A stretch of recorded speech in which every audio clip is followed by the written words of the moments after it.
พระผู้มีพระภาคเจ้าแม้ปรินิพพานนานแล้วทรงสร้างคุณอันสำเร็จประโยชน์ไว้แก่ข้าพระเจ้าทั้งหลายปัจฉิมาชนะตานุกรรมปมานาสาทรงมีพระหฤทัยอนุเคราะห์แก่พวกข้าพระเจ้าอันเป็นชนรุ่นหลัง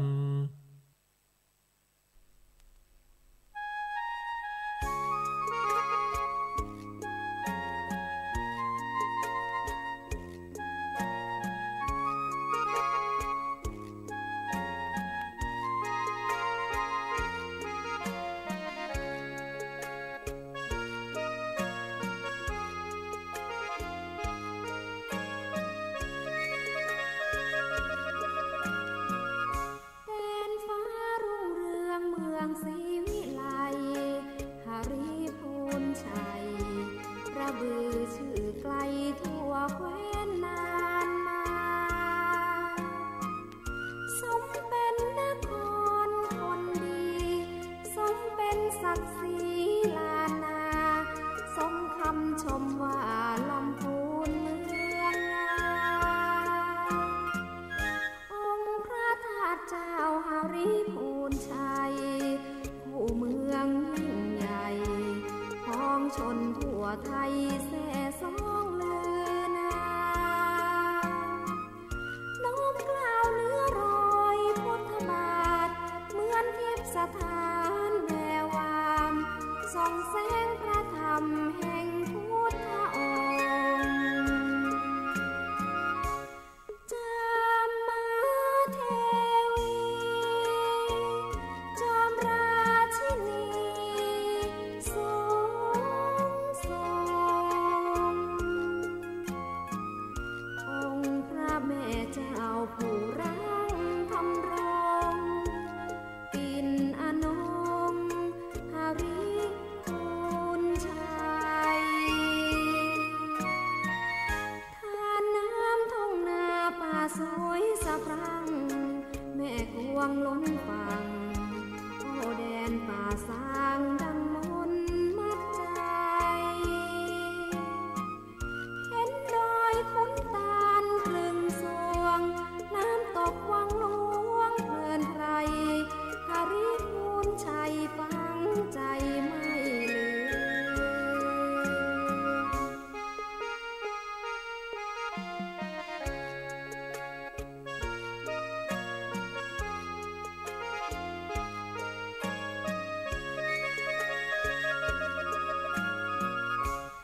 จามมาเทวีจอมราชินีสูงส่งองค์พระแม่เจ้าผู้รังธรรมรงปิ่นอนงหฤพูนชัยทานน้ำทุ่งนาป่าสวยสะพรั่งแม่กวงล้นฝั่งโอ้แดนป่าสางดังมนมัดใจเห็นดอยขุนตาลครึงสวงแถวชมทำหลวงเพลินไพรหฤพูนชัยฟังใจไม่ลืม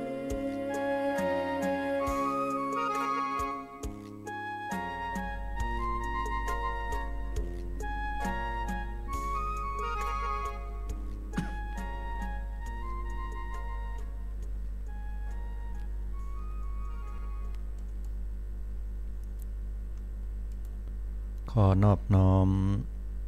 แด่องค์สมเด็จพระสัมมาสัมพุทธเจ้าพระองค์นั้นขอนมัสการซึ่งพระธรรม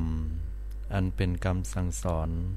ขององค์สมเด็จพระสัมมาสัมพุทธเจ้าขอนมัสการและเคารพซึ่งพระอริยสงฆ์เจ้าสี่กู้แปดจำพวกก็ถวายความเคารพแด่พระเถรานุเถระเจ้าคณะพระสังฆาธิการทุกตนทุกองค์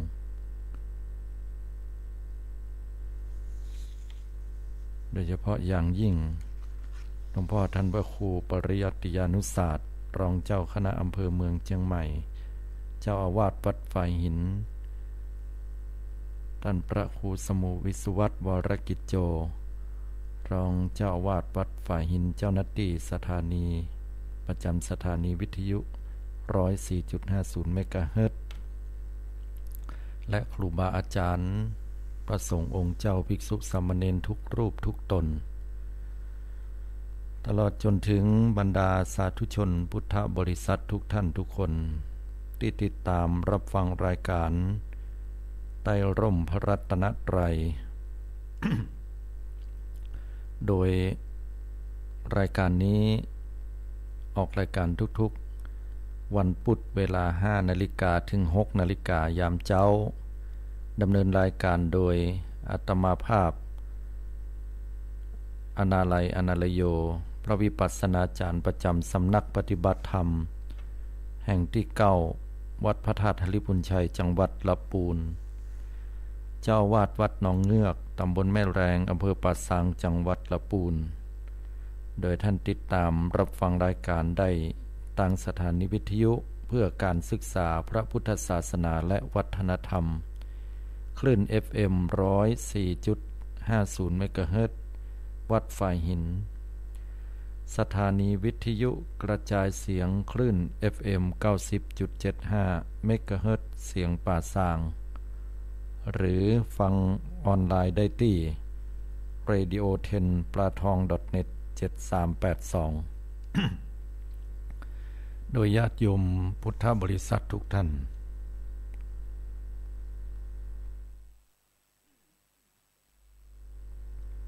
สามารถร่วมรายการโทรเข้ามาได้ในช่วงเวลาท้ายๆที่หมายเลขโทรศัพท์ 080-221-6828 ก็ขออนุโมทนากับบรรดาสาธุชนทุกท่านที่ได้สดับรับฟังธรรมทุกๆภาคเจ้าในช่วงของวันพุธสำหรับวันนี้ก็มาปะกับบรรดาศรัทธาญาติโยมแห่งวาระโอกาสวันหนึ่งซึ่งเป็นช่วงเวลาที่บรรดาศรัทธาเฮาท่านทั้งหลายก็จะเห็นว่ามีความเปลี่ยนแปลงในเรื่องของอากาศพอสมควรในยามภาคเจ้าหลังจากที่เฮาตื่นกันขึ้นมานั้นเฮาก็จะเห็นว่ามีส่วนของความหนาวเย็นความหนาวเย็นเข้ามาเยือนกับหมู่เฮาและที่สำคัญแห่งเวลาตอนใกล้ค่ำหรือว่าตอนแรงๆนะตอนแรงตอนบ่ายก็ร้อนเมื่อเช้าเย็นเมื่อยามแรงๆร้อนอากาศเปลี่ยนแปลงไปมันก็บ่เหมือนแต่ก่อนเนาะบดฝนแค่ตกก็ตกนะหรือว่าบางเตื้อก็เฮาจะหันว่ามีหมอกควันที่ค่อนข้างจะหนักพอสมควรก็หลายคนหลายท่านนะต้องใช้หน้ากากปิดหูดังไว้เพื่อป้องกันตัวเก่าบ่ให้ได้รับมลภาวะหรือว่าหมอกควันที่อยากให้สุขภาพนั้นแย่ลง แต่ถึงอย่างใดก็ตามญาติโยมทั้งหลายรักษาสุขภาพกายนั่นก็เป็นเรื่องที่สำคัญขณะเดียวกันก็ต้องรักษาสุขภาพจิตของเฮาให้สมบูรณ์ด้วยเพราะว่าบ่มีอะไรอย่างที่จะสำคัญยิ่งไปกว่าการที่เฮารักษาจิตใจของเฮายามที่เฮารู้สึกว่าเหนื่อยล้ารู้สึกว่าท้อถอยกับปัญหาและเรื่องราวที่มันเข้ามาสู่ชีวิตของเฮาโดยเฉพาะอย่างยิ่งเรื่องของการที่เฮาอยู่กับคู่ครองของเฮาคนที่จะมาเป็นกู้เป็นกิมด้วยกันอย่างสามีภรรยาหรือว่ากู้ผัวตัวเมีย นั่นก็เกิดขึ้นมาโดยที่อาศัยพลกรรมในอดีตจะต้องมาปะมาพบซึ่งกันและกันบางคนก็บอกว่าจะได้ต้องมาปะกับคนฮักลักษณะแบบนี้ประเภทนี้บางคนนั้นก็เป็นผัวแก้วเมียเต็บนะไปไหนก็ไปด้วยกันร่วมอยู่ด้วยกันร่วมสุขร่วมทุกข์ด้วยกัน แต่บางคนก็ยังผัวเพียเมียยักเนาะไปคนละอย่างละปายตะแปะตะฮอดจะได้พิษหัวกันนะลูกได้เป็นกรรมการอย่างเขาว่าอันนี้ก็บ่ได้เกิดขึ้นเพราะความบังเอิญศรัทธาทั้งหลายองค์สมเด็จพระสัมมาสัมพุทธเจ้าก็ได้ตรัสไว้เหมือนกันในเรื่องของกู้ครองนี่นะมันเกิดขึ้นได้ก็ด้วยเหตุแห่งสองอย่างด้วยกันข้อที่หนึ่งนั่นก็คือบุพเพสันนิวาสคำว่าบุพเพสันนิวาสแปลว่าการได้ร่วมกันอยู่ด้วยกันในอดีตชาติหรือว่าสะสมบุญมาด้วยกันหรือว่าทำกรรมร่วมกันมาถึงบุญถึงบาปเนี่ยนะเป็นเหตุเป็นปัจจัยที่เราจะต้องได้มาเกิดด้วยกันบุพเพสันนิวาสนี้เวลาปะกันหันหน้ากันก็ชอบใจละ ตาต้องตาหันกันก็เกิดความเปิงอกเปิงใจชอบพอไม่ยิงคนนี้อย่างงามเข้าตาแต่พอใจคนนี้อย่างมาพอแล้วดูดีเปิงอกเปิงใจกันก็มีความกึดความหันที่ใครเข้าไปอู้ไปจาไปจีบให้เข้ามาเป็นแฟนแล้วก็นั่งอยู่ในใจอย่างเงี้ยหันกันครั้งแรกก็ตะลึงพึงเพลิดมีความรู้สึกว่าหันแล้วก็ถูกชะตาถูกใจอันนี้เป็นของว่าบุพเพสันนิวาสและอย่างที่สองนั่นก็คือความหันอกหันใจซึ่งกันและกันคือประเภทที่สองนี่หันกันครั้งแรกก็อาจจะบ่ชอบกันก็ได้หรืออาจจะเฉยๆก็ได้นะบ่ได้มีความถูกต้องบ่ได้มีความยินดีพอใจซึ่งกันและกันอยู่ด้วยกันไปพอเวลาได้เป็นกู้ผัวตัวเมียกันไปแล้วก็ก้อยเฮียนหูอุปนิสัยใจคอกันไปว่าเป็นคนอย่างใดพ่องฝ่ายมิยิงก็แบ่งใจ 50% ปัจจัยแบ่งใจเพื่อกัน 50% ครบ 100% อันไหนที่ฮับกันได้ก็อยู่กันยืดยาวอันไหนฮับบ่ได้ก็ต้องปรับบ่ได้ก็เป็นอันว่าต้องเลิกล้างลากันไปประเภทที่สองนี่ เฮาก็จะหันว่ามีหลายกู้เหมือนกันสาธกยกตัวอย่างง่ายๆในสมัยครั้งอดีตเนี่ยเปิ้นก็เป็นลักษณะของการคลุมถุงชนในสังคมบ้านๆเฮาหรือแม้แต่ในเวียงก็เหมือนกันอย่างเปิ้นหันว่าฐานะของฝ่ายปัจจัยนั้นเปิ้นมีเข้ามีของมีเงินคำกำกาแก้วแหวนแสนสิ่งแล้วก็เป็นคนที่มีจัดตระกูลดีพอแล้วเป็นคนมั่นคนขยันเปิ้นก็จะยกลูกสาวนี้ให้ถึงแม้ว่าบางครั้งบางทีนั้นอาจจะบ่รู้จักกันด้วยซ้ำไปหรือว่าครอบครัวนั้นเคยหมายมั่นปั้นมือกันไว้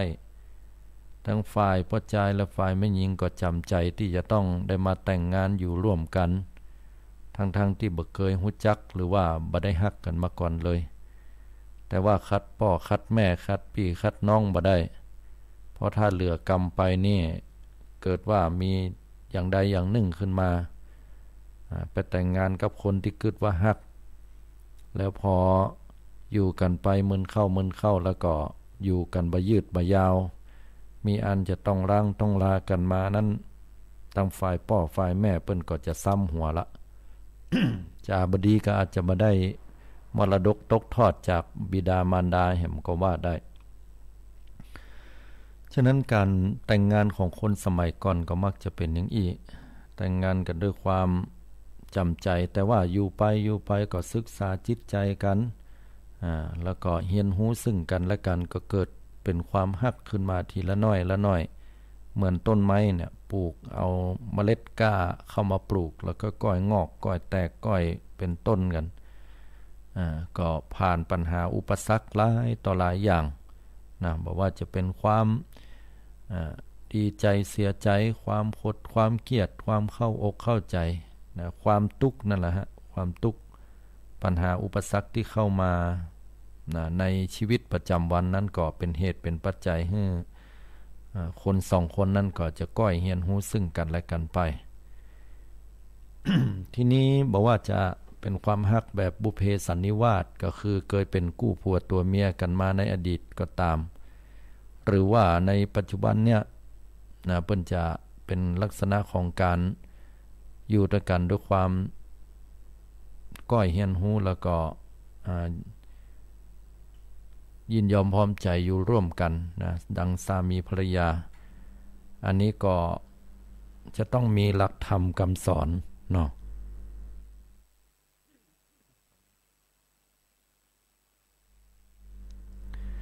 จะต้องมีหลักธรรมคำสอนที่กู้กันว่า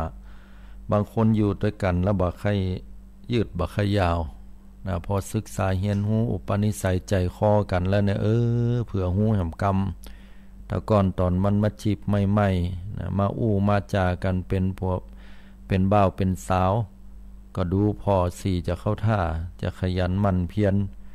บักกองแต่งการแต่งงานกันไปแล้วขี้ค้านในปะโทรับตื่นควายเฮียบางคนก็จมผัวข้าเจ้าก็ยังมาขี้เหล้าแตะขี้เหล้าว่าฝ่ายประจายก็จมให้เมียพ่องเมียตัวเก่าก็ยังมาขี้ค้านปากก็บ่ล้างถ้วยก็บ่ล้างหน้าตานี่แต่งจัดงามบ้านหอเฮือนเดือนดาวนี่โหพอป้อบ่ได้มีแต่ก็ใยกำปุ้งมีแต่ก็ขี้โค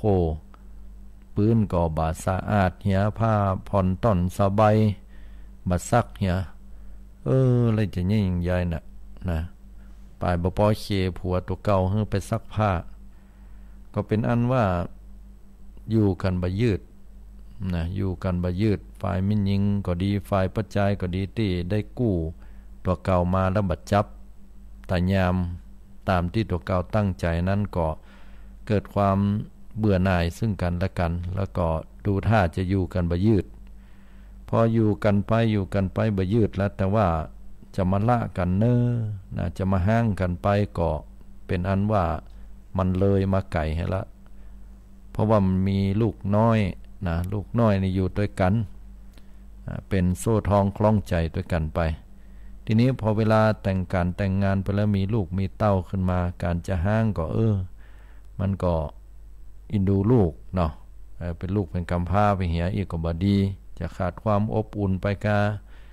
โดยตัวเก่าก็เริ่มมีอายุนักขึ้นก็อยู่กันไปเหียก็อยู่ก้อยอดใจบางคนทนบ่ได้ล่ำผัวตัวเก่าก็ขี้เหล้าไม่เหล้าเหียตะตึง เดือก็ปัญญาการมาก็แต่งน้ำก็บ่อาบสุนบุญเข้าไปนอนละฝ่ายไม่ยิงก็อดบ่ได้เป็นดีเป็นเดือดเป็นจมเดือดนักก็บ่ดีแฮมนี่คือก็บ่ได้นะบางคนก็ได้แฟนตัวเก่านะเป็นคนขี้เล่นเหียนะเตอะนะเล่นแล้วก็เก็บสตุมสตังไว้บ่อยู่แฮมก็บ่ฮู้จะเนี่ยยังได้ดีก็ว่า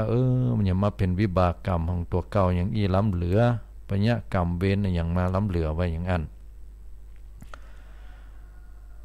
บรรดาคนทั้งหลายเหล่านี้นี่ก็มาคิดใจว่าเกิดมาแห่งชาติหน้านี่จะไปปะกันเนอะไว้นะ ถ้าเกิดมาบ่ปะกันนี่บ่ต้องผ่าธนาก็ได้ญาติโยมทั้งหลายเพราะว่าคนที่จะมาเป็นกู้กันเนี่ยเพิ่นว่าต้องมีคุณธรรมที่เพียงพอต่อกันหรือว่าเสมอกันนะทำ4อย่างเนี่ยเปิ้นฮ้องว่าถ้าไผก็ตามที่จะเกิดมาเป็นกู้กันแห่งกรรมหนึ่งจะต้องมีคุณธรรม4อย่างก็คือ1ต้องมีศรัทธาเสมอเหมือนกันคำว่าศรัทธาแปลว่าความเชื่อมั่นฝ่ายปัจจัยมีความเชื่อมั่นในอันที่จะประคับประคองชีวิตของตัวเก่าครอบครัวตัวเก่าให้ก้าวไปไปสู่สิ่งที่ประสบความสำเร็จความมุ่งหวังของชีวิตบ่ว่าจะเป็นความสำเร็จด้านของที่อยู่มีบ้านหลังใหม่มีรถกันใหม่มีหน้าที่การงานที่มั่นคงแล้วก็ส่งลูกเต้าห้ำเฮียนให้จบในด้านการศึกษาสามารถจะให้ภรรยาตัวเก่าได้แต่งได้ย่องแล้วก็ตัวเก่านั้นผลักดันตัวเก่านั้นไปมีตำแหน่งที่สูงขึ้นเป็นที่ยอมรับของคนในสังคมอันนี้มีความเชื่อมั่นอย่างฝ่ายไม่ยิงก็เหมือนกันก็เชื่อมั่นในตัวของสามีตัวเก่านะก็ทุกเรื่องที่กล่าวมานั้นตัวแล้วก็ขณะเดียวกันฝ่ายปัจจัยก็มีความเชื่อมั่นในไม่ยิงที่จะเป็นแม่บ้านแม่เฮือนที่ดีอันนี้มีความศรัทธา นะความเชื่อมั่นด้วยกันเหมือนกันอย่างนี้ก็เป็นโอกาสมีโอกาสที่จะเกิดมาปะห่วมกันได้อันนี้ข้อแรกหรือถ้าจะพอไปในเรื่องของบุญของกินของทานนะถ้าว่าปัจจัยก็เป็นคนหุ่มกินหุ่มทานแม่หญิงก็เป็นคนหุ่มกินหุ่มทานเหมือนกันไปด้วยกันเวลาทำบุญกินทานตัวเก่าบ่ได้ไปก็ฝากเมียพ่องถ้าว่าเมียบ่ได้ไปผัวก็ไปทำบุญพ่องก็มีใจอันน้อมไปเพื่อการอนุโมทนาสาธุ บ่ใช่ว่าเวลาผัวจะทำบุญตักบาตรเมียมเดือดร้อนจมซ้ำๆกินบะล่างมีหั่นอย่าเอาไปตานอยู่แหมอย่างนี้อันนี้แสดงว่าศรัทธานี่บ่เสมอกันละนะเดือดร้อนวุ่นวายกันแม้แต่เรื่องของการที่จะเนี่ยอย่างก็ตามเนาะเวลาไปช่วยงานสาธารณประโยชน์ก็ดีถ้าว่าฝ่ายปัจจัยนี้มีจิตใจสาธารณะต้องการที่จะไปช่วยงานการบ้านการเมืองนะโดยที่ตัวเก่านั้นมีใจกว้างช่วยบ้านเหนือบ้านใต้เปิ้นนะยกตัวอย่างก็ไปเป็นอปปลนะหรือว่าไปเป็นอาสาสมัครอื่นใด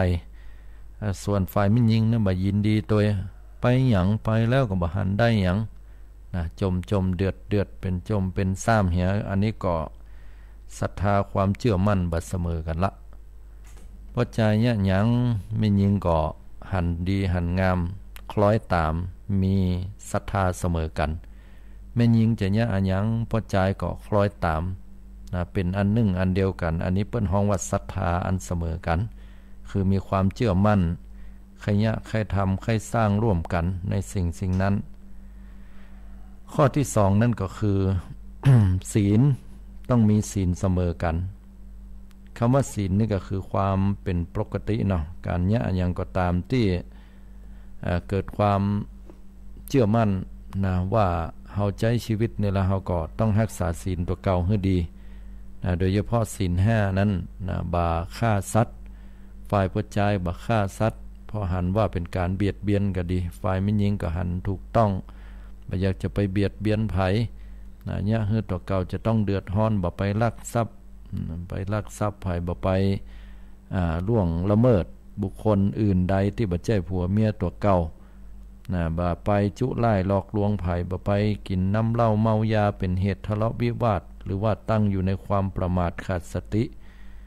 ก็ถ้ามีศีลอันเป็นไปโดยเสมอเหมือนกันนี่ก็จะมีโอกาสในการเกิดขึ้นมาร่วมกันได้หรือตลอดจนถึงว่าการมีความเชื่อมั่นนะแล้วก็บวกกับในเรื่องของการเนี่ยงานนะอย่างก็ตามแต่ถ้าว่าฝ่ายปัจจัยเนี่ยแล้วไม่ยิงก็ทำตัวนะต่างคนต่างทำหน้าที่ของตัวเก่าไปให้เป็นปกติก็ถือว่าเฮามีศีลมีความเป็นปกติอันตั้งมั่นอยู่เป็นเหตุเป็นปัจจัยให้เกิดมาร่วมกันปะกันได้ต่อมานั้นก็เรื่องของจาคะนะต้องเสมอกันก็คือการเสียสละการเสียสละนี่มันยากเหมือนกันเนาะว่าฝ่ายปัจจัยนะก็บ่ปล่อยให้ไม่ยิงนั้นเนี่ยการไปโดยปางเปล่าไม่ยิงก็บ่ปล่อยปัจจัยให้ต้องได้เนี่ยการเองเดียวถ้ามีอะไรอย่างที่ช่วยเหลือกันได้ก็ช่วยเหลือกันมีจาคะการเสียสละซึ่งกันและกันในยามที่เจ็บที่ป่วยสังเกตว่ามีการดูแลพอกอยกันนักน้อยเพียงใดสละในเวลาของตัวเก่าในอันที่จะต้องบ่อาศัยความสบายจนเกินไปแล้วก็เป็นอันหนึ่งอันเดียวกันพอกอยดูแลซึ่งกันและกันก็เกิดความฮักขึ้นมาสุดท้ายก็มีปัญญาเป็นเครื่องพิจารณาถึงว่าสิ่งนี้ควรสิ่งนี้บ่ควรสิ่งนี้เป็นประโยชน์อันนี้บ่เป็นประโยชน์ถ้าสองฝ่ายสองเบื้องเฟื่องฝ่ายถึงไม่ยิงพอใจนั้นมีปัญญาเป็นเครื่องพิจารณาถึงว่าสิ่งที่เนี่ยทั้งหมดเนี่ยอันอย่างก็ตามเถอะถ้าจะเนี่ยลงไปแล้วมันเป็นสิ่งที่ประโยชน์มีประโยชน์ก็เนี่ยบ่มีประโยชน์ก็บ่เนี่ยอย่างไปช่วยบ้านเหนือบ้านใต้เนาะยกตัวอย่างเนี่ยพอใจหันว่ามันมีประโยชน์นะได้ช่วยเปิ้นไปเติมไปช่วยเปิ้นแต่ว่าฝ่ายมันยิงก็ไปช่วยเขาหยังเนี่ยนะปัญญานี่บ่เสมอกันละ คนหนึ่งหันไปแหมอย่างแหมคนหนึ่งหันไปแหมอย่างแล้วก็จะเนี่ยอย่างสักอย่างนึงจะลงทุนลงทุนลงแหงเนี่ยสิ่งนั้นสิ่งนี้ฝ่ายปัจจัยก็ขยะแค่ทำแต่ฝ่ายมิยิงนั่นก็บหันต้วยแหมไปคนละอย่างการบหันต้วยบัดเจ้เรื่องพิษนะแต่ว่าถ้าเกิดทะเลาะวิวาทเบาแว้งกันขึ้นมานะก็เป็นสิ่งที่นำพาให้เกิดความแตกแยกได้นั้นทำ4ประการคือศรัทธาศีลจาคะและปัญญานั้นต้องเสมอกันนะถึงจะเกิดมาเป็นคู่ผัวตัวเมียกันในอนาคตได้มันฉะนั้นก็ภัยที่พิษหัวกันเนาะแล้วตั้งความปรารถนาว่าจะไปปบกันแห่งกรรมเนอบอกว่าจัดหน้าจัดใดให้ได้ปนบ่ต้องปรารถนาก็ได้ถ้าหากว่ามีศรัทธาศีลจาคะปัญญา4อย่างนี้บ่เต้ากันแล้วเนี่ยก็เป็นอันว่าบ่ได้มาปะกันนะแล้วถามว่าเขาจะไปปะกู้ของเขาเห็นบ่นะเขาบ่ได้เขาปรารถนาอย่างอีบางคนก็ถึงขั้นที่ว่าชาติหน้าขออยู่เป็นโสดดีกว่าไว้นะอันที่จริงแล้วคำว่ากู้ของเฮานะมันก็บ่ใช่มีคนเดียวเนาะกรรมนี่มันจะสัตว์ไปกู้เฮานี่มีหลายต่อหลายคนศรัทธาเจ้าข้าตั้งหลายนะกู้การแต่งงานนี่เป็นกู้ผัวตัวเมียเฮานี่นะบางคนเนี่ยก็ในอดีตชาติอาจจะยังเป็นเทวดาอยู่ก็ได้กู้ของเฮานะกู้ของเฮาบางคนนี่ก็อาจจะตกหม้อนรกไปอยู่ก็ได้บัดเดี๋ยวนี้เตื้อก็เป็นสัตว์เดรัจฉานก็มีนะเตื้อก็บ่ได้เกิดมาเตื้อนะบ่มีโอกาสได้ปะกับกันเตื้ออย่างบางคนก็ตั้งความปรารถนาไว้เนาะเกิดมาชาติหน้าชั้นใดก็ขอให้ได้ปะน้องนี่นะเกิดมาปะกันแต่ว่าฝ่ายปัจจัยนั้นทำวิบากกรรมบดีไม่ยิงทำกรรมดีหน่อยก็ไปเกิดเป็นคนแต่ปัจจัยนั้นเกิดเป็นสัตว์เหี้ยอย่างเกิดเป็นม้าเป็นแมวเนาะพอเกิดเป็นม้าอย่างยกตัวอย่างเกิดเป็นม้าเหี้ยพอมาปะกันแล้วฝ่ายไม่ยิงก็ฮักนั้นแต่เนออย่าเลี้ยงดูพอก็อย่ามามีความผูกพันกันแต่มาก็ฮักเจ้าของนี่นะอันนี้ก็เพราะว่าชาติแล้วนั้นอาจจะเคยมาเป็นกู้เป็นสามีภรรยากันหรืออาจจะเคยเป็นลูกเป็นเต้ากันเป็นมิตรแก้วสหายคำกันอันนี้ก็ตอบบ่ได้เพราะว่าเรื่องกรรมนี่เป็นเรื่องที่ละเอียดอ่อนแต่ฮู้ได้ว่ากู้ของเฮามันบ่ใช่มีคนเดียวแน่นอนและกู้แต่เนี่ยที่ถาวรเลยก็บ่มีเนาะมันเป็นอยู่ที่ว่ากรรมจะเป็นตัวสัตว์ให้เฮาได้ไปปะซึ่งกันและกันบางคนก็ปรารถนาว่าขอให้ปะกันกู้ภพกู้ชาติได้เกื้อกูลซึ่งกันและกันถ้าตั้งไว้อย่างอี้นี่ก็ดีพอตั้งไว้แล้วก็จะปะกันกู้ภพกู้ชาติแน่นอนแล้วก็จะได้ช่วยกันเกื้อกูลซึ่งกันและกันเป็นไว้เหตุแต่ว่าบางชาติเนาะถ้าไปสลัมคำกาอยู่ในภพอื่นเนี่ยก็ยังปะกันเตื้อเนาะอันนี้ก็เป็นเรื่องราวการการจาว่ามีเหตุอย่างใดเฮาถึงต้องได้ปะกัน มีเหตุอันใดที่เฮาบ่ได้ปะกันก็แม้แต่ว่าบ่ใช่กู้ผัวตัวเมียเนาะเรื่องราวอย่างที่เคยจาบอกให้ฟังว่าเจ้ากรรมนายเวรกันนั่นน่ะอันที่จริงแล้วเจ้ากรรมนายเวรก็คือการผูกใจนะผูกใจอาฆาตมาตร้ายกันเปิ้นว่าอย่างนั้นนะแล้วก็ผูกใจเจ็บสร้างเป็นวิบากกรรมซึ่งกันและกันเป็นปมแล้วก็วิบากกรรมตัวนี้ก็จะเวียงจะซัดไปซ้อหากันนะต้องเกิดมาหรือปะกับคนที่มีอุปนิสัยแบบนี้อย่างนี้ก็เหมือนเรื่องราวของพระพุทธเจ้าเฮาเนี่ยนะตั้งแต่สมัยที่เกิดมาคราวครั้งอดีตชาติก็ได้เป็นพ่อกาวานิชแล้วก็ได้ไปลงเรือพร้อมกับพ่อจายแห่งคนหนึ่งลงเรือสำเภาไปคนละกันพ่อจายที่มาถึงก่อนหน้าพระโพธิสัตว์หรือว่าพุทธเจ้าของเฮาตอนนั้นเนี่ยก็มีร่างกายกำยำเนาะแล้วก็ซ้อซื้อของเก่าไปซ้อซื้อไปน่ะปรากฏว่าไปปะใส่ครอบครัวที่เปิ้นมีถาดทองคำเนี่ยแต่ด้วยความที่ว่าตัวเก่ามีอุปนิสัยอันน้อมไปในเรื่องของความโลภโมโทสันคิโลภตัณหาก็กล่าวกรรมมุสาวาทจุล่ายหลอกลวงไป หั่นเข้าใส่ถาดทองคำเปิ้นวางขายต่อหน้าบ้านตัวเก่าก็ค่อยได้ถามว่าราคาเท่าใดไม่ยิงนั่นก็บอกว่าเป็นของเก่าเนี่ยจะมีราคาสูงพ่อใจคนนี้ติขี้โลภตัณหาก็บอกว่าโอ้เป็นถาดธรรมดาบ่ใช่ถาดทองคำอย่างแต่ว่าฝ่ายไม่ยิงนั่นก็บอกว่าอันนี้เป็นของที่เป็นมรดกตกทอดมาตั้งแต่เจ้นเมาะเจ้นมอนแล้วฝ่ายพ่อใจขี้โลภนั่นก็บอกว่าบ่ใช่มันตกทอดมาก็แต่เป็นของบ่ใช่แต่ของเก้นะบ่มีราคาก้างวดอย่างเป็นแต่เป็นว่าแล้วทำทีเหมือนกับว่าบ่สนใจแล้วก็เดินหนีออกไปแต่ก็กึดในใจวางแผนไว้ละว่าก็เดี๋ยวจะต้องปิกปอกมาฝ่ายมหาบุรุษโพธิสัตว์เจ้านะก็ลงเรือมาเหมือนกันก็ซ้อซื้อของว่าไปหั่นใส่ถาดเนี่ยถาดทองคำแต่เป็นบุคคลผู้ที่มีสัจจะวาจากรรมไหนอู้กรรมนั้นก็หั่นเข้าใส่ก็ถามไม่ยิงว่าอันนี้ของท่านกะฝ่ายไม่ยิงว่าก็แม่นละเป็นของตกทอดมาตั้งแต่รุ่นปู่รุ่นย่าแล้วถามว่าโอ้อันนี้นี่เป็นของมีค่านะจะขายก็ฝ่ายไม่ยิงว่าตะกี้มีคนมาถามแล้วข้าเจ้าจะขายไปแต่เปิ้นบอกว่าเป็นของเก้ว่ะบ่ใช่ของแต้นั่นอย่างว่านักหนาป้าป้านราคาก็บ่สูงฝ่ายพ่อใจที่มีความซื่อสัตย์สุจริตนั่นก็บอกว่าโอ้อันนี้เป็นถาดทองคำนะไม่ใช่ถาดธรรมดาเนอะฝ่ายไม่ยิงก็ว่าโอ้ท่านเป็นคนมีความซื่อสัตย์ถ้าว่าท่านจะซื้อเนี่ยข้าเจ้าจะขายให้ว่าอย่างนั้นฝ่ายพ่อใจนั้นก็ซื้อด้วยเงินที่สมน้ำสมเนื้อกับที่ถาดทองคำที่ตัวเก่าได้มาฝ่ายไม่ยิงหันอย่างนั้นก็ลดแฮมนะก็เพื่อเป็นการยกย่องเชิดชูในคุณธรรมของความซื่อสัตย์สุจริตของพ่อใจคนนั้นแล้วพ่อใจคนนี้ก็เข้าใจฟังนะขึ้นเรือไปก็ด้วยหูว่ามีพ่อใจคนหนึ่งที่ต้องการถาดทองคำนี้แน่นอนจะต้องปิกมาแน่เพราะเป็นของมีราคาก้างวดนักก็แต่ฝ่ายพ่อใจที่ขี้โลภตัณหานั่นก็ปิกปอกมาแต่ก็เอามาถามนะว่าถาดทองคำตะกี้วางไว้นี่ไปไหนอ่ะไม่ยิงนั่นก็บอกว่าโอ้บ่มีละข้าเจ้าขายให้พ่อใจคนก่อนหน้านั้นท่านเป็นคนที่โลภโมโทสันบ่มีสัจจะวาจากรรมไหนบ่แต่ก็เอามาอู้ข้าเจ้าตึงบ่เชื่อ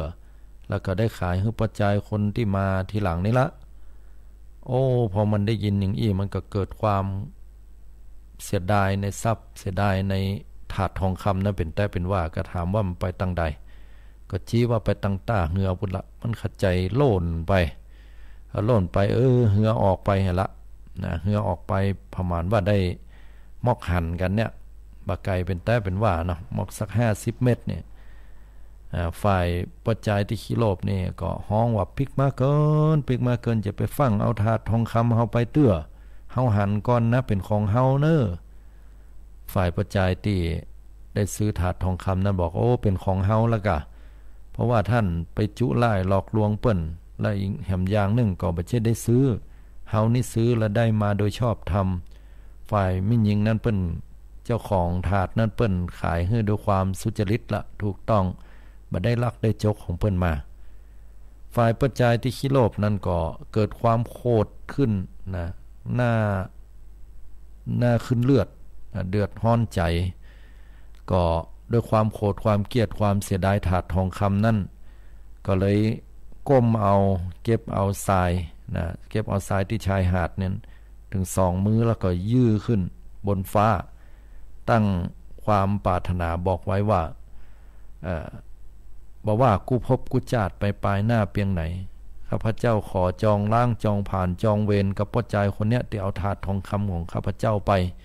ว่าอย่างนี้นะโอ้ด้วยความเจ็บปวดใจนะที่ผูกที่มัดกันไว้พ่อใจที่เปิ้นได้ถาดทองคำไปนั่นก็หูหันอยู่นะอันนี้ก็เป็นว่า2 คนนี้ต้วนเตียวไว้อยู่ในวัฏสงสารเป็นเวลามึนก็มาเกิดปะกันเนี่ยถ้าเขาจะว่าเป็นปุคลาธิฐานก็คือเป็นเจ้ากรรมนายเวรกันเนาะคนที่บ่มีศีลธรรมนะก็มาเกิดเป็นเทวทัตนะชาติสุดท้ายเนี่ยนะในยุคของพุทธเจ้าเฮาแล้วคนที่มีคุณธรรมก็คือพระพุทธเจ้าเฮาเนี่ยก็2 คนนี้ก็เป็นเจ้ากรรมนายเวรกันเกิดปะกันกู้ภพกู้ชาติ แล้วมีบางชาติอย่างเทวทัตเกิดมาเนาะเกิดมาบนโลกมนุษย์แต่ว่าพุทธเจ้าของเฮาตอนนั้นพระโพธิสัตว์ก็ไปเกิดบนสวรรค์อีกก็มีก็บ่ปะกันในชาตินั้นนี่นะบ่ใช่ว่าปะกันเฮียกูชาติหมดก็บ่ใช่อันเก่าแล้วก็ว่าไปคนเฮานี่มันก็บ่ใช่ว่าเป็นคนหายไปเหียกู้ครั้งไปนอกคนเฮานี่นะมันก็ต้องมีความดีพ่องญาติโยมทั้งหลายอย่างเทวทัตเนี่ยอดีตชาติบางชาตินั้นก็บ่ปะพุทธเจ้าแต่พุทธเจ้าของเฮาเนี่ยสมัยเป็นโพธิสัตว์บำเพ็ญบารมีนั้นได้ทำกรรมบดีก็ไปตกมรณะก็มีไปเกิดเป็นสัตว์เดรัจฉานก็มีเทวทัตได้กระทำกรรมดีก็มาเกิดเป็นคนแล้วเทวทัตนั้นก็ได้ตั้งโรงทานนะไว้ให้กับคนทั้งหลายได้กินมีน้ำดื่มน้ำฉันสำหรับสมณะพราหมณ์นักบวชก็มีแล้วก็ได้ขุดน้ำบ่อก่อศาลาสร้างสิ่งที่เป็นประโยชน์ก็ไว้นักเหมือนกันแต่ว่าอาศัยที่ตัวเก่าได้ผูกใจเจ็บอาฆาตพยาบาทจองเวรต่อบุรุษผู้นั้นหรือว่าพระพุทธเจ้านั่นพอมาปะกันชาติใดแทนที่จะได้เป็นกุศลจิตก็เป็นอกุศลอาฆาตมาดร้ายก็บ่เป็นอันที่จะต้องสร้างบุญสร้างกุศลสร้างบารมีตัวเก่าไปเนี่ยก็จนในที่สุดแล้วนะพบสุดท้ายชาติสุดท้ายนะที่พระพุทธเจ้าของเฮาเนี่ยได้มาตรัสรู้พุทธองค์จะได้ปรินิพพานละชาตินี้แต่ว่าทัตก็ยังต้อยมารังควานอยู่นะต้อยมารังควานในที่สุดนะช่วงตายชีวิตของเทวทัตตอนที่ตัวเก่าได้นำเอาพระสงฆ์องค์เจ้าจำนวน500 ตนเนี่ยไปจากพระพุทธเจ้าเนาะไปตั้งสำนักตัวเก่าหวังจะเป็นศาสดาแทนพุทธเจ้าหมู่ตุเจ้าทั้งหลายที่บวชใหม่ก็หานว่าเทวทัตนั้นเคร่งครัดก็เลยไปตุยแต่อยู่ไปสักวาสาหนึ่งนี่ก็ชาวบ้านนี่ก็หันวัดปฏิปทาที่บ่เรียบร้อยนะก็เลยบ่เลื่อมใสบ่ใส่เข้าจังหันบรรดาตุเจ้าทั้งหลายนั่นก็รู้สึกว่าจะพิษข้องมองใจกันตุยนะเพราะว่าบวชใหม่มาแล้วก็ในที่สุดก็บ่เอาเทวทัตแล้วก็ปิกปอกนะต้องการปิกปอกมาหาพุทธเจ้าทีนี้เทวทัตนี่ก็มีลูกศิษย์ลูกหาที่คอยจะดูแลพอกอยประมาณสัก4-5 ตนเนี้ยก็มากึดใจเนาะพอฮู้ว่าลูกศิษย์ตัวเก่า500 ตนนั้นปิกไปหาพุทธเจ้ามดนั้นก็กระอักเลือดเลยนะในความพ่ายแพ้ปราชัยของตัวเก่าเนี่ยสู้พุทธเจ้าบ่ได้พอกระอักเลือดแล้วหากเป็นเลือดนะก็อยู่ในก็มองไว้นี้มองเข้าก็บัดสบายก็มากึดใจหาตัวเก่าว่าโอ้เฮานี่บดีแตะบดีว่าเนาะได้ทำลายพระพุทธเจ้ามาตั้งแต่เป็นละอ่อนด้วยกันมาละนะจนกระทั่งว่าใหญ่หน้ากล้าบานขึ้นมานะในที่สุดก็ได้มาบวชแล้วก็มาย่ำยีพระธรรมวินัยได้มาแกล้งพุทธเจ้าได้มาจองล้างจองผ่านเปิ้นนะงัดหินใส่หวังที่จะให้หินนั้นโดนใส่พุทธเจ้าถึงแก่ความตายก็เนี่ยมาแล้วใส่หายป้ายสีตลอดจนถึงปล่อยจ้างนาราคิรีมอมเมาเหล้าจ้างนาราคิรีไล่มาก็มีมาแล้วนะหลายสิ่งหลายอย่างแล้วก็ยังส่งให้แตกจากกันก็มีก็เป็นบาปวิบากกรรมอย่างนักก็เลยสำนึกในบาปนั้นจะไปขอขมาพุทธเจ้าระหว่างที่จะไปขอขมาพุทธเจ้าก็บรรดาตุเจ้าทั้งหลายก็หามเสลียงโดยมีพระเทวทัตอยู่ตังบนนั้นเดินไประหว่างกลางตังแดดมันร้อนเลยลงเพื่อที่จะลงไปส่งน้ำอาบน้ำหน่อยกึดในใจว่าจะล้างตีนล้างแข้งล้างขาให้หน่อยก่อนที่จะถึงวัดพระเชตวันพอหันปากประตูวัดแล้วระหว่างที่ตัวเก่ายังขาลงไปเนี่ยจะได้ไปส่งน้ำอาบน้ำล้างหน้าล้างตาสวยหน้าสวยตาแผ่นดินก็สะทูบสูบเอาร่างของเทวทัตลงเหี่ยเทวทัตหันอย่างอันก็หูแล้วว่าตัวเก่าจะต้องตกมรณะแน่เพราะว่าพอลงไปตั้งปื้นเนี่ยมันไฟแดงปะลึงว่าก็เลยสูบเข้าเหลือก้าที่คอตัวเก่าก็เลยเอากลางตัวเก่านั้นสักการะพระพุทธเจ้าสรรเสริญคุณของพระพุทธพระธรรมพระสงฆ์พุทธังสรณังคัจฉามิธัมมังสรณังคัจฉามิสังฆังสรณังคัจฉามิ ข้าพเจ้าขอถือเอาพระพุทธเจ้าเป็นที่เปิ้งพระธรรมเป็นที่เปิ้งพระสงฆ์เป็นที่เปิ้ง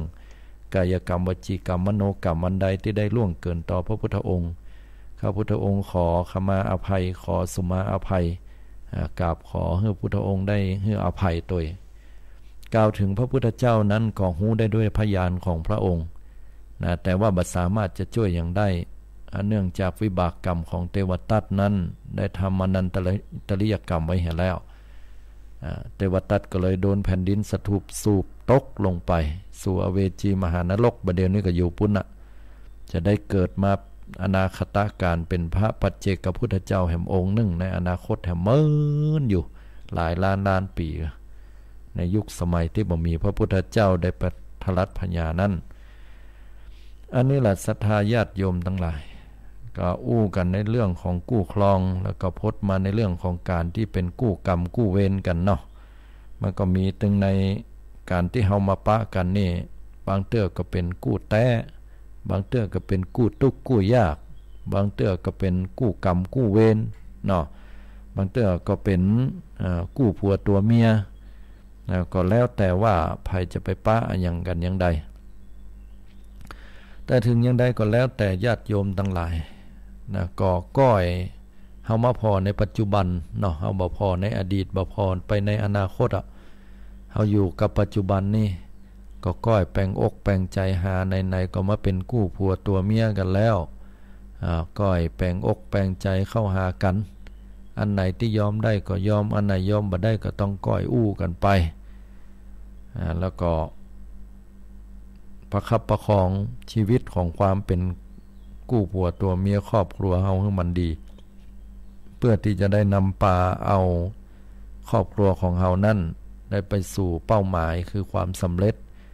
ได้อยู่กันด้วยความผาสุก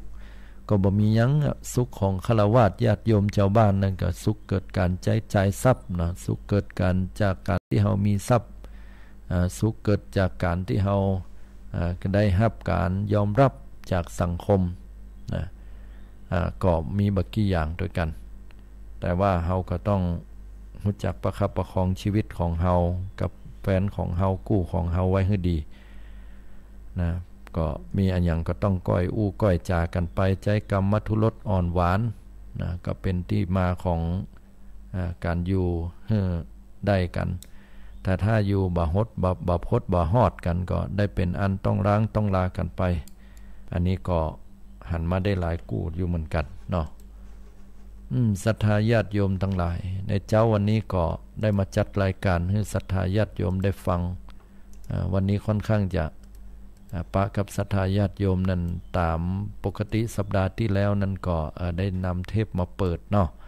พี่น้องศรัทธาญาติโยมท่านไหนที่จะโทรศัพท์เข้ามาเนอะในช่วงเวลานี้เจริญพรได้เนาะเพราะว่าอากาศบ่ค่อยดีก็เลยหายใจลำบากกันหน่อยนะ080-221-6828 โทรกันเข้ามาในรายการได้เนาะช่วงเวลานี้ก็เหลือเวลาแหมสัก10 กว่านาที10 กว่านาทีเนาะจะได้อู้ได้จาตักตายถ้าเพิ่นฟังกันที่ไหนอย่างใดพ้องเนาะแต่ว่านี่ก็มีโอกาสได้ไปเดินทางไปที่จังหวัดเชียงรายทั้งแม่ขจารญาติโยมทั้งหลายกำลังไปนมัสการพระธาตุอยู่เกาะเป็นอันว่าฝนตกเลยนะตะปุ้นก็ตกไปเป็นบางที่นะฝนตกลงมาก็แปลกเหมือนกันพอผ่านมาตั้งปั๊มน้ำมันปตท.ฝนบ่มีสักเม็ดเหรอเหมาะแปลกดีเนาะก็ที่ไหนฝนตกก็ชุ่มช่ำกันไปอากาศก็จะเย็นสบายแล้วก็เป่งว่าละนะแต่ถ้ามาตั้งละปูนเชียงใหม่นี่ยังบัดตกเตื้อก็มีแนวโน้มได้ยินข่าวว่าจะมีพายุมีฝนตกอยู่ก็บ่หันมีจนบางคนต้องอู้ตลกติดตลกนะอู้ล้อกันเห็นหน่อยสงสัยไปแจ้งความว่าอันดอยสุเทพหายอย่างนะ เพราะว่าอันพอบหันดอยสุเทพละควันมันนักอู้เล่นกันเนาะว่าจะไปแจ้งความหายไปแล้วอย่างนะ7585โทรเข้ามาเนาะเจริญปอนโยม ษาเจ้าท่านบอกวันเป็นเทศเนาะแม่นแล้ววันนี้เป็นนั้นสดเนาะโยมเนาะบ้านอันกังปุ้นนั้นมีได้เป็นคนอย่างนักเจ้าที่ไหนก็อันบ้านท่านวัดท่านมีควรอย่างนักเจ้าตั้งละปูนกับควันนักเนี่ยแต่ว่านี่จัดนักละโยมมันเป็นนักที่นะท่านเนาะแม่นละแต่ว่านี่อาตมาไปที่เชียงรายไปตั้งแถวแม่ขจานเนาะพอดีก็ไปธุระตั้งหั่นก็ไปที่วัดเวียงกะหลงก็เป็นว่าฝนตกพอเลยจากเวียงกะหลงมาตั้งปั๊มน้ำมันปตท.แม่ขจานฝนบ่ตกว่าฝนหายไปอ่ะตะคืนนั้นตะคืนบ้านนี่กดอ้อยสุยๆกั๊มเดียวท่านบ่ค่อยมีเนาะอ้อยน้อยเดียวแม่นละใครตกสักหานะเนาะแม่นละถ้าตกมาตั้งกว้างๆตกนักๆเนี่ยสัก1ตกดีๆนะถ้าเอาลมหลวงมานี่บัดตาเนาะถ้าลมนี่บ่ก็ได้เนี่ยก็ได้ก็ฝนนะแม่นลมออกให้บัดนี้นี่ก็เย็นนะแต่เป็นลมเกินกลัวบ้านกลัวจ้องกลัวหยังนั่นเนาะท่านเนาะแม่นละโอ้บางที่เนี่ยเฮามาพอเนี่ยอย่างเดือนเมษาที่จะเข้ามาเนี่ยยมอันตรายหน่อยพายุโซนฮ้อนนี่นะน่ากลัวสบางเตื้อก็บ่เฮ็บลงมาแก่นบ่เล็กบ่เล่นเต้าบ่ม่วงแล้วโอ้ใหญ่เด้อน่ากลัวเนาะเต้าวันนาเนาะบ่ม่วงบ่มะนาวห้องนี่นะแต่ถ้าหมอกหัวแม่มือหมอกนิ้วก้อยนี่ก็พอว่าอยู่โอ้แต่ก่อนนี่บ่เฮ็ดตกนี่ป้าก็เจ็บกินแท้แม่นนะเก็บบ่ได้เนาะบ่เดียวนะสารพิษนักพิษมันร้อนเนาะแม่นนะก็ขนาดน้ำบ่อนะโยมเนาะน้ำบ่อนี่เฮายังบ่กล้ากินนะบ่เดียวนะโอ้น้ำบ่อปลานี่ที่เขากองนั่นแม่ยังบ่กินเนาะซื้อน้ำเอาน่ะนั่นน่ะต้องซื้อน้ำไปให้ละบ่เดียวซื้อน้ำเป็นโลน่ะออนซื้อมื้อน่ะใช่อันโยมลองกึดพอเราเฮาได้ซื้อน้ำมากี่ปีเนี่ยฮะมันมากินตะกอนที่เฮายังใช้น้ำบ่ออยู่ประมาณสัก20ปีมาได้เนาะราวๆนี้ก็หาเนาะ20กว่าปีอยู่ตะกอนน้ำบ่อคนเย็นนะท่านโอ้กัดเย็นแล้วไม่อาบน้ำกินน้ำพวกน้ำบ่อคนน้ำเนี่ยบ้านไหนมีน้ำบ่อลำนี่เขาดูไปตักกันหรอใช่ปลากันไปตักนะน้ำบ่อนี่นะน้ำบ่อนี่ลำเนาะไว้นะไปตักหาบกันด่ะแม่นอาตมากับหันโยมแม่เพิ่นก็เอาหาบน้ำโป้ไปหั่นล่ะใส่ไม้กานเนี่ยนั่นน่ะแล้วเพิ่นก็ไปตักน้ำทุ่งขี้หญ้านั้นยังจำได้อยู่ตักกันมาน่ะก่อนเพิ่นม่อนเนาะท่านม่อนกะตกยามแรงมาเพิ่นปล่อยเพิ่นเอางัวเอาควายเข้าแหล่งกันโลละเฮ็ดแม่นะโอ้แต่ก่อนแม่เป็นอ่อนเป็นหยังเป็นเลี้ยงควายหรอแล้วก็ปื้นกันแล้งว่างัวควายเขามัดควนเนี่ยงงเนี่ยเปิ้นโฮมใช่เปิ้นโฮมควันแต่ก่อนเฮาหยังบ่เป็นหยังฮะด้อยู่บนเฮียนอุดตกควนนั่นเนาะเป็นหยังเป็นหยังบ่เดียวนี่มันหยังอ่านฮะมันมลพิษมันนักลำไปกะหั่นเนาะอันถ้าอย่าแม่นอากาศมันบ่ดีก็อาตมาเคยขึ้นไปวางแล้วนี่เนาะเข้าแล้วนี่ขึ้นไปที่ดอยอินทนนท์น่ะโยมชั้นบนน่ะพอดีว่าปกติในถ้ำเวลามีไผจุดควันหรือว่าสูบบุหรี่เนี่ยเขาจะแพ้ละหายใจบ่ค่อยออกละแต่ว่าวันนั้นเนี่ยพอดีโชเฟอร์รถเพิ่นสูบบุหรี่เนาะเพิ่นลงรถนะสูบบุหรี่ได้กลิ่นควันรถระบบควันบุหรี่แล้วบ่เป็นหยังเฮ้ยแสดงว่าอากาศบนพุ่นเป็นดีแต่น่ะแล้วบ่เดียวตั้งลุ่มมันเคยมัวละสูบบุหรี่ที่โยกนี่หยังบ่เป็นหยังเนาะบ่เป็นหยังหรอกแต่ก่อนน่ะบ่เดียวบ่ค่อยได้ละมีอันยาโป้ยาแก่นที่โยกอย่าตุ๊กเอามาชูกันแม่นบ่ได้คุณหลังคาเป็นดิม่วนได้ม่วนน่ะก่อนชีวิตคนเอาก่อนนี่น่ะบ่เดียวมันบ่อย่างอ้านน่ะแม่นน่ะมันเปลี่ยนไปให้หมดละไปเที่ยงว่าดิใครยังเก่าเลยด่ะแม่นน่ะผมบ่ได้มันบ่มีมันพลิกไปยากละโยมมันถ้าเฮาบ่ช่วยกันกูคนมันยากไปละนั่นอยู่ยากนะคนอยู่นี่นะนั่นน่ะคนกว่าใจฮ้อนโดยโยมขนาดต้นไม้สิงสารสัตว์ก็ฮ้อนตัวโอ้ คนเฮามันบ่มีศีลบ่มีธรรมถ้ามีศีลมีธรรมมันถึงชุ่มถึงเย็นโยมนั่นนะโอ้แล้วอันไม่มีไอ้วันไหน3ฤดูก็มีอ่ะนั่นก็เปิ้นฮ้องว่าหยังสปะฤดูรวมฤดูวันเดียวกันตะเจ้าแล้วบัดเดี๋ยวนี้อยู่ไปตังใดเนี่ยปะก้วยสุพรรณนี่กะเจ้าวันปะก้วยสุพรรณเนี่ยเจ้าฟังตลอดอ่ะเดี๋ยวไปยับไปเช็คฟังคุณฟังไปฟังข่าวพ้องฟังนี่พ้องแม่นดีละใช่ดีอนุโมทนาเนอะบุญเป็นกุศลเจริญพรโชคดีอันนี้ก็ตั้งปะก้วยสุพรรณเนาะโทรมาเป็นประจำหายง่อมหายเหงาได้ฟังได้ได้จ่ากัน0802216828เนาะบางคนก็ระลึกถึงนะมันก็แตะเนาะกึดบางคนเพิ่นก็ว่าถ้ากึดถึงความหลังแสดงว่าเฒ่าว่าแก่แล้วอีล่ะ ก็เฮาก็เฒ่าก็แก่กันไปอันนี้เนาะมันบ่เจ้าไผจะหนุ่มไปกู้วันนี่ได้ศรัทธาได้แต่ความสุขเนาะถึงแม้ว่ามันจะเป็นอดีตนะพุทธเจ้าเพิ่นก็บอกว่าอดีตมันผ่านมาแล้วเนาะแต่เฮาก็อดกึดบ่ได้นะศรัทธาได้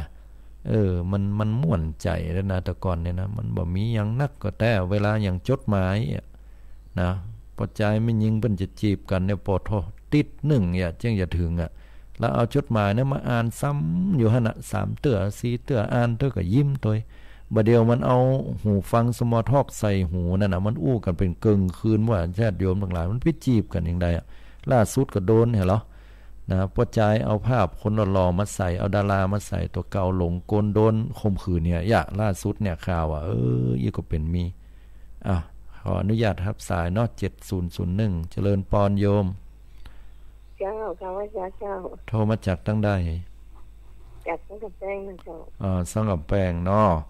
แป้งรองเข่าเจ้าสังกับแป้งไปตั้งปุ่นเนาะร่องกองเข่าครับไปตั้งปุ่นน่ะเนาะบ้านรองกองเข่านะเจ้าดูนี่สาธุอนุโมทนาโดยปีอย่างได้พองฟังทั้งปุ่นชัดเจนเนาะชัดเจนดีเจ้าฝุ่นตกเหรอมันตกเจ้ามันคือเลยยินฟ้าห้องกันฝ่าคางเหตุกรรมเนี่ยหายไปช่วงวันน่ะเนาะมันหอดเขาทุกคนเนาะแม่นเนาะเฮาก็ใครมันตกหนักๆหลายๆล่ะอันตุ่นไม้นั่นเนาะตุ่นไม้ตุ่นตอกเนี่ยถ้าแต่เหี่ยวไปให้หมดอะกะโยมเจ้าว่าตุ่นไม้ตุ่นตอกเหี่ยวไปหมดอะกะเด้เห็นโหดน้ำน่ะโหดน้ำทุกวันเลยน้ำเมืองมีมีน้ำบาดาลเจ้าน้ำบาดาลดานน้ำประปาอย่างไรกันทั้งบ้านทั้งพี่เขาก็ใจน้ำประปากันน้ำบาดาลกันน้ำเมืองนี่ใครหายเป็นหนักน้ำเมืองมีเชิงต่อน้ำอย่างนี้เลยมีน้ำไหลเพราะว่ามันเป็นธรรมดาเนาะเขาไปเจาะเอาน้ำบาดาลมันลึกไปเลยนั่นแต่มันพอมันลึกแล้วน้ำตั้งบนมันก็หายมันก็ซึมลงหลุมหมดอะกันเนาะลึกแต่เจาะเป็นน้อยๆแมนมันเจาะกันหลายตีมันก็เป็นธรรมดาได้ครับเอาจังได๋ชนลำไยมีหลายก็มีพองเนี่ยเจ้าขอเหือนขอเหือนใดราคาขอเหือนใดราคาดีเน้อโยมเน้อเจ้าได้ปอกเงินเนาะหนักๆมันแล้วแต่เนาะมันก็ถูกแต่นั่นเนาะเฮาก็หวังว่าเลิกตั้งกามสังกาเรียบร้อยแล้วเนี่ยเฮาจะลืมตาอาปากได้ลำเดียวนี้ย้ำได้ขอสรุปยังเตยนะเอาก็เอาตั้งแต่การบ้านการเมืองนะเอานิ้วเปิ้นว่าแต่อย่างใดเฮาก็หวังว่าเฮาตั้งใจทำมาหากินของเฮาไปเนาะสุจริตใจก็พอใจเปิ้นได้กินเฮาได้กินเปิ้นได้ต้านเฮาก็ต้านก็พอละไปเนาะแม่นเนาะคือว่าตะโลยนี่มันโหตายละมันเครียดเฮ็มได้แต่นั่นเนาะอย่างมลพิษเนี่ยมันก็หามีเนาะเนี่ยยาน่ะเป็นนักแต่เนาะอย่างตัวน้ำยาเนี่ยต้องพ่นตลอดเนี่ยแม่นเย็นหน้าก็คือแล้วก็ยาลงมายาชายาฮ้อยยังชอบผ่านแม่นเนาะเมื่อก่อนที่มีเนาะแม่นเนาะทั้งเดี๋ยวก็ลองไปเก็บกินน้ำห้ามดีเนี่ยเดี๋ยวอันตรายนะนับได้นับกินได้เขาจึงว่านี่ก็มันจึงยาทั้งนั้นน่ะเข้าใจนะทำตัวคนเดียวแม่นมันปีนอ่านไปให้หมดเนาะ พักมันก็น่าทำใส่ก็ถึงหนึ่งจะกินหรือยังเพราะว่ามันแตนแมงอยู่บ่อันเนาะว่าตามเหตุนะนายโยมเนาะโชคดีเนอะบุญกรรมบุญจูอยู่ดีมีสุขนายโยมเนอะอนุโมทนาที่โทรมาเนาะเจริญพรตั้งสังกำแพงเนาะตั้งสังกำแพงบัดลองก้องเข้าก็เนาะไก่กอสเลมเนาะไก่วัดไก่บ้านกอสเลมลองก้องเข้าเนื้อเข้าไตเนาะมีถึง2ตีด้วยกันนะลงทั้งนั้นก็ได้โทรศัพท์เข้ามากันก็ปินตินาอนุโมทนาเนาะได้ได้จ้ากันตักตายปลาใสกันยามเจ้าเนาะก็อย่างที่บอกเนาะมันถ้าไปหวังลำหวังรวยมันสังนักหนาป้าป่าน่ะญาติโยมเฮ้ยเยะไปอยู่ไปฟังไปเนาะจะตาบ้านจะตาเมืองมันดีขึ้นมาวันหน้าวันตาก็กำลังดีขึ้นมาเก่ากะเนาะถ้าไปอย่างหนักหนาป้าป่านช่วงนี้ก็ประคับประคองชีวิตตัวเก่านะจะไปใจไปจ่ายโอยล่ำไปน้อมสังที่มันจำเป็นก็ไม่ต้องไปซื้ออย่างที่มันเฮาสามารถที่จะเอาคนเดียวได้นะเก็บทำเก็บแป้งได้ก็เย่ไปเตอะของเก่าๆไปค้นพอนะผ่าโคมันหมังล่ำไปเนาะก็มาพอลืมไปว่าลูกเต่าซื้อไว้เหอะเอาใส่ไว้ยัดไว้ตรงไหนบุญเนาะได้คุณพอเป็น4-5 ปีเอามาพอมันก็ยังงามอยู่สักให้หน่อยหนึ่งพอที่จะใส่ได้ก็ไปมันก็น่าอายแล้วเนาะดีกว่าเขาไปซื้อพื้นใหม่เอาพื้นเก่าเนี่ยก็ซื้อติ๊กๆก็สตางค์ก็ไปเมียขอดนั่นกะนะเก็บไว้ยามใจนะก่อมใจถึงขันที่ว่าจะต้องขีดจำล่ำนะบาดใจบาดใจให้เลยอันนี้ก็เกินไปก่อมใจว่าจะใจจ่ายจนเอาจนที่เกินกว่าฐานะตัวเก่านะอันนี้ก็มันก็ไปข้างไปเหลือเนาะ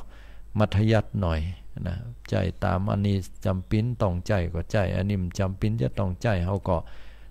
เบาๆลงเฮ็ดพองนะจะไปตัวกระแสล่ำเปิ้นยี่อันนั้นเขาก็เอาตามเปิ้นน่ะเนาะอันนั้นก็ไม่ได้เนาะอันนี้ก็ฝากไว้ตัวสำหรับพี่น้องศรัทธาเนาะปิกปอกมาพี่น้องศรัทธาเฮาเจ้าข้าทั้งหลายเนาะก็ถือว่าช่วงเวลานี้เป็นช่วงเวลาเหลือ5 นาทีด้วยกันเนาะที่จะได้จัดรายการนี้ก็จะนำเอารายการปิกปอกไปทำกรรมติดตามลำโดยฟังรายการได้ในยามค่ำคืน20:30ถึง4:00เนอะสถานีวิทยุที่นี่เหมือนเดิมนะอนุโมทนากับทางสถานีวิทยุโดยและเครือข่ายทุกสถานีที่ได้นำป่าเอาธรรมะเอาสิ่งที่ดีๆมาถึงแด่บรรดาศรัทธาสาธุชนช่วยกันเผยแผ่เนาะพระพุทธศาสนาเป็นของหมู่เฮาทุกท่านทุกคนธรรมะไม่กลับมาโลกาจะพินาศเอาช่วยกันแล้วเผยแผ่ด้วยกันฟังด้วยพิจารณาไปโดยมันม่วนใจกล่อมกล่าวจิตใจดีกว่าเครียดนะอยู่กับบ้านก็เป็นนาบุญด้วยกันนะฉะนั้นก็ภายที่จะรับฟังรายการสถานีวิทยุในยามค่ำคืนกับรายการมองข่าวสารผ่านแสงธรรมก็ป้ากันได้แห่มาบึดนี่เนาะอันนี้ก็ขออนุโมทนากับพี่น้องศรัทธาญาติโยมเฮาเจ้าข้าด้วยก็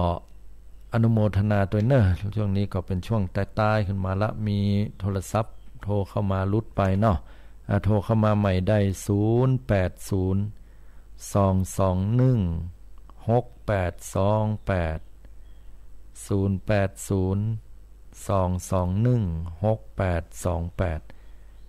ก็เป็นหน้าบุญด้วยกันทุกท่านทุกคนตัว9298เนาะโทรเข้ามา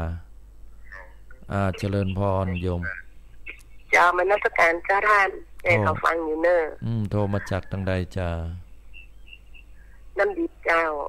พี่น้องศรัทธาน้ำดิบเนาะไม่ใช่น้ำซุกนะตักร้องเนี่ยแกท่านตำบลน้ำดิบเหมือนเดิมเนาะเดี๋ยวคนกล่าวฟังไปเถอะฟังไปเถอะเป็นได้ฝนตกก็ต้องลงพุ่นนะมีกระลมท่านมีกระลมน่ะแค่ตกสังหานะไปถ่ายแซ่บไปหยามมาตกเจาะลมมันเองเนาะบักเก่าเพิ่นว่าหม้อแผ่นดินลายเจ้านั่นเนาะท่านยังบ่ได้มาออกพระราชได้น้อยก็เจ้าเคยไปเหมือนกันเดี๋ยวหาเวลาดีๆไปอู้กับท่านพระครูอภิวัตรมันก่อน เนาะเพราะว่าเวลาจะเหลือกันแฟนคลับเดิมเพิ่นถามหาพี่น้องศรัทธาตั้งดอยแดนบ้านโฮงเพิ่นถามกันนักนะฮะแล้วจะได้ก็จะฟังมาคนดอยแดนก็ได้มาประดูนประเดิมกับเพิ่นมาเนาะแม่นละนั่นก็ติดทองติดแทกันเนาะเป็นหน้าบุญโดยกันตลอดอนุโมทนาแต่โชคดีนะโยมเน้อบุญกรรมบุญจูน้อมเจริญพรอันนี้ก็ตั้งปากร้องเนาะนำดิเปิ้นโทรเข้ามาเอาละศรัทธาญาติโยมทั้งหลายอู้จากันไปก็เป็นดีม่วนดีงานได้จะได้เหี่ยก็เวลามาถึงช่วงท้ายแล้วก็เอารายการตรงนี้ปิกปอกไปก่อนนะโทรเข้ามาถ้าบ่ได้รับก็ขอสุมาอภัยตัวขอให้ทุกท่านทุกคนได้อยู่ดีมีสุขบุญกรรมบุญจูนะเป็นหน้าบุญแก่ตนตัวไปปลายภาคหน้าเนาะอายุวันโนสุขังพลังละปะกันแห่งกรรม20:00 ถึง 4:00 ของวันนี้เนอะเจริญปอน